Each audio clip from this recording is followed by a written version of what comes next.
أعوذ بالله من الشيطان الرجيم. بسم الله الرحمن الرحيم. واصبر لحكم ربك فإنك بأعيننا وسبح بحمد ربك حين تقوم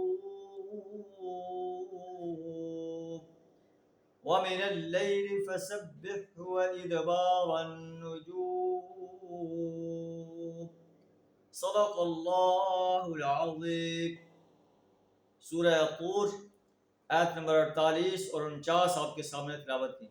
ان آیات کے اندر اللہ پیارے نبی صلی اللہ علیہ وسلم کو گائیڈ لائن دے رہا ہے.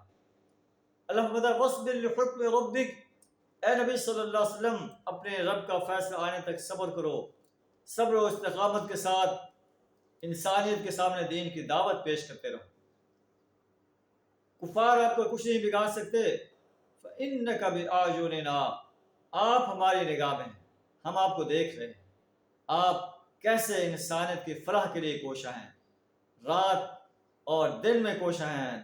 دن کو انہیں دعوت دیتے ہیں اور رات کو اللہ کے دربار میں کھڑے ہو جاتے ہیں اور ان کے لیے دعائیں کرتے ہیں، استغفار کرتے ہیں.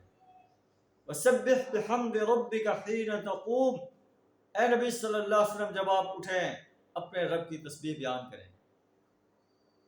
وَمِنَ اللَّيْلِ فَسَبِّحْ وَإِدْبَارَ النُّجُومِ، رات کو بھی اس کی تسبیح بیان کریں.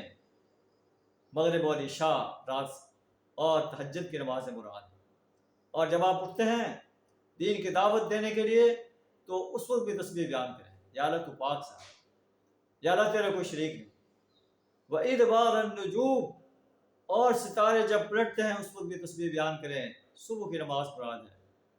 اور ہر حال میں اللہ کا ذکر مراد ہے. ہر حال میں اللہ کو یاد کرتے ہیں. قرآن جو کہ آفاقی کتاب ہے، پوری دنیا کے مسلم دائی انسانوں کو گائیڈ لائن دی جا رہی ہے کہ صبر و استقامت کے ساتھ دین کی دعوت انسانیت کے سامنے پیش کرتے رہو. اور جب آپ دعوت دینے کے لیے اٹھیں اس وقت بھی اللہ کی تسبیح بیان کریں.